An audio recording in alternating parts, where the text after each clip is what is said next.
नमो नमः सर्वेषां सुस्वागतम। कैसे हैं आप सभी? आशा करती हूँ आप सभी अच्छे होंगे। एक बार फिर से आपका स्वागत है आपके अपने चैनल संस्कृत विद पूनम पर। आज हम शब्द ज्ञानम, जैसे शब्द ज्ञानम पता चल रहा है कि इन शब्दों को हम किसी न किसी रूप में जानते हैं। हिंदी में आपने पढ़ा होगा कि लिंग कितने होते हैं हिंदी भाषा में, बताइए।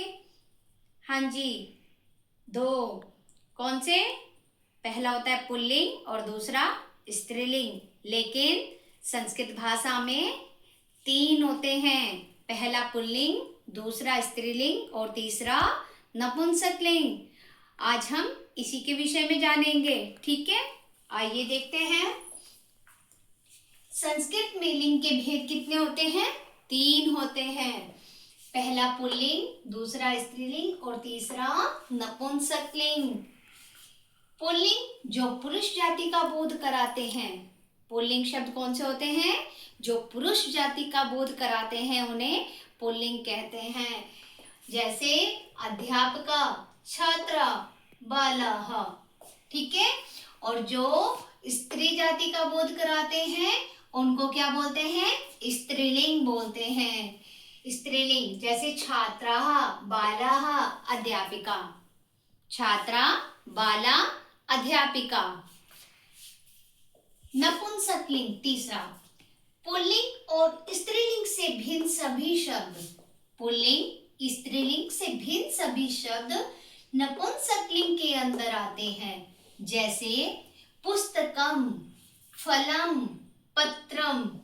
क्या है ये? निर्जीव वस्तुएं है ना, तो ये क्या है? निर्जीव वस्तुएं हैं, तो ये किस में आएगी? नपुंसकलिंग में।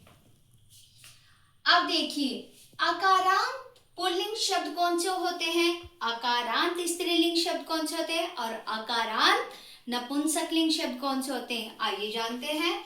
देखिए, जिन शब्दों के अंतिम वर्ण में, जिन शब्दों के अंतिम वर्ण में क्या हो? आ हो। जैसे छात्र, नर, अश्व, गज, सूर्य, है ना। बोलने पे ही पता चल रहा है कि अंतिम वर्ण में क्या है? आ है। क्योंकि हम सभी जानते हैं कि व्यंजनों को हम स्वरों की सहायता से बोलते हैं, तो उस स्वर की हमें आवाज आ रही है ना, पता चल रहा है कि इसके अंतिम वर्ण में क्या है? अ है। जैसे त्र में क्या है? अ, नरा में अ, अश्व में अ, गजः, सूर्य, तो क्या है अंतिम वर्ण में? अ है। तो क्या हुआ? ये आकारांत पुल्लिंग शब्द हुए। आकारांत स्त्रीलिंग शब्द, जिन शब्दों के अंत में बड़ा आ होता है, आ, उन्हें आकारांत स्त्रीलिंग शब्द कहते हैं। जैसे कन्या, अजा, ध्वजा, चटका, लता। तो कन्या में या में क्या है? आ। जा में क्या है? आ।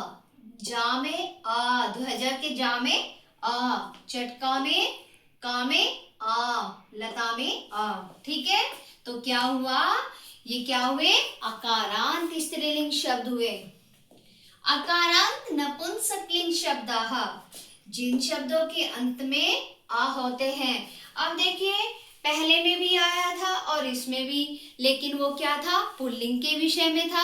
ये नपुंसकलिंग के विषय में है। जहां आपको नपुंसकलिंग से संबंधित तो आपको कोई पिक्चर या शब्द आपको दिखाई देता है, तो उसमें आप देखेगा कि उसके अंतिम वर्ण में क्या होगा?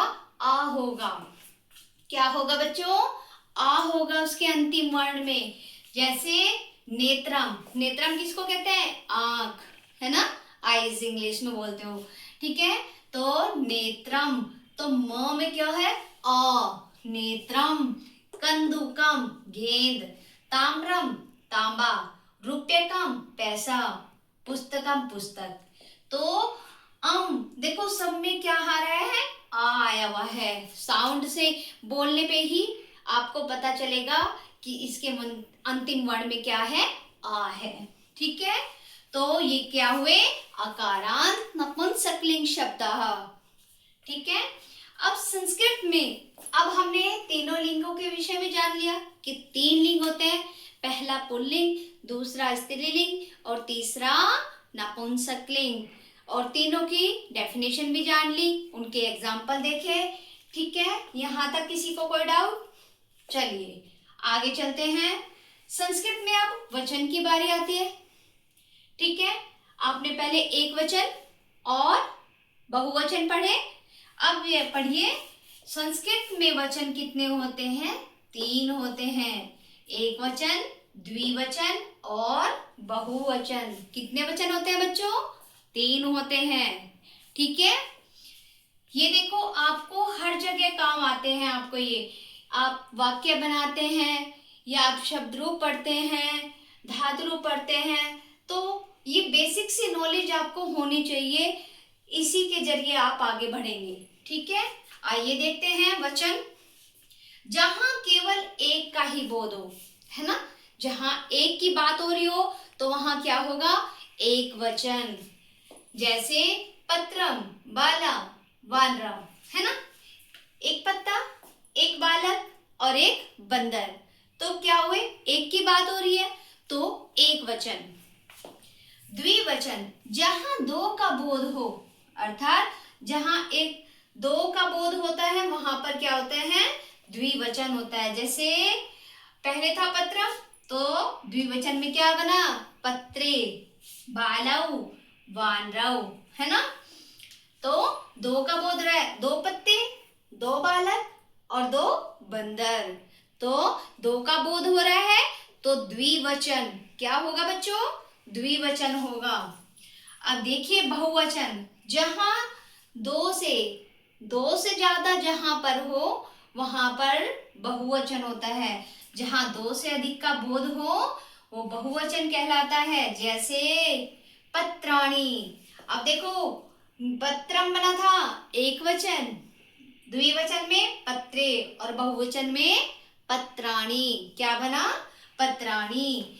और बहुवचन बालाह, वानराह, है ना, 2 से ज्यादा पत्ते, है ना, 2 से ज्यादा बालक, 3 बालक है, 3 बंदर है, तो ये क्या हुए? 2 से ज्यादा संख्या होगी वहां पर बहुवचन होगा।